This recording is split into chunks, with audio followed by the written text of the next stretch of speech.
सभापति जी, इसके साथ एक और प्रश्न खड़ा हुआ है, विकास वर्सेस विनाश का।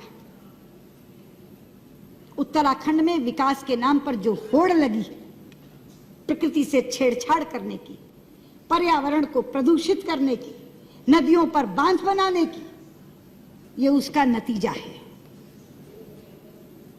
हम किसके लिए विकास कर रहे हैं? हम अरबों खरबों रुपया खर्च करके विकास करते जाते हैं। प्रकृति एक दिन क्रोधित होती है और ऐसी विनाश लीला करती है कि सब कुछ तबाह कर जाती है। कब आंखें खुलेंगी हमारी? क्या इस त्रासदी के बाद भी नहीं? क्या इस आपदा के बाद भी नहीं? वहां एक धारी देवी का मंदिर है, उत्तराखंड की रक्षक कहा जाता है उनको।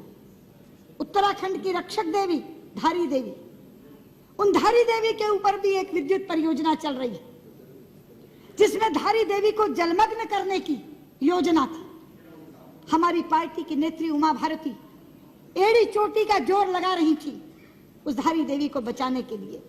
एक एक के घर जाती थी। आडवाणी जी के नेतृत्व में प्रतिनिधिमंडल लेकर के, मुझे साथ लेकर के प्रधानमंत्री जी के पास गई थी। पर्यावरण मंत्री से सैकड़ों बार मिली थी। हमें प्रधानमंत्री जी ने आश्वस्त किया, हमें पर्यावरण मंत्री ने आश्वस्त किया, किसी भी कीमत पे धारी देवी वहां से हटाई नहीं जाएंगी। धारी देवी की मूर्ति अलग है, मगर धारी देवी वो शिला है जिस शिला को बचाने के लिए हम कह रहे थे। लेकिन सभापति जी, आप जानते हैं ये मात्र संयोग नहीं है। मैं सदन के लोगों को बताना चाहती हूँ, उधर 16 जून को धारी देवी जलमग्न हुई। उसी दिन धारी देवी जलमग्न हुई और इधर केदारनाथ में जल प्रलय आया, जो ऐसा जल प्रलय आया जो हजारों जिंदगियों को लील गया, जो एक विनाश की लीला करता हुआ चला गया। हमारे शास्त्रों में एक श्लोक है, अपूज्याम यत्र पूज्यन्ते पूज्यानां तु व्यतिक्रमा त्रीणि तत्र भविष्यन्ति दुर्भिक्षम मरणम भयम। जहां अपूज्य लोगों की पूजा होती है मगर पूज्यों का तिरस्कार होता है, वहां 3 चीजें घटती हैं, अकाल, मौत और भय। ये वहां की पूज्या उत्तराखंड की रक्षक देवी धारी देवी का तिरस्कार हुआ और तीनों चीजें आ गई। लोग भुखमरी से भी मर रहे हैं, मौत का भी तांडव हो रहा है और भय भी वहां व्याप्त है।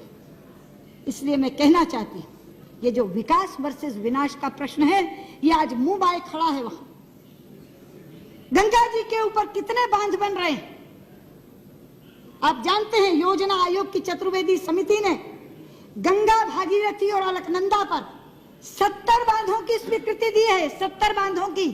आज रेवती रमन जी यहां बैठे नहीं हैं, 2-2 बार चर्चा कराई है इस सदन में उन्होंने। हम सब सांसदों को साथ लेकर प्रधानमंत्री जी के पास जाते हैं। सभापति जी, गंगा हमारे लिए साधारण नदी नहीं है, गंगा हमारे लिए मां है। पता नहीं आप उस दिन थे सेंट्रल हॉल में कि नहीं, मुझे आश्चर्य मिश्रित हर्ष हुआ था।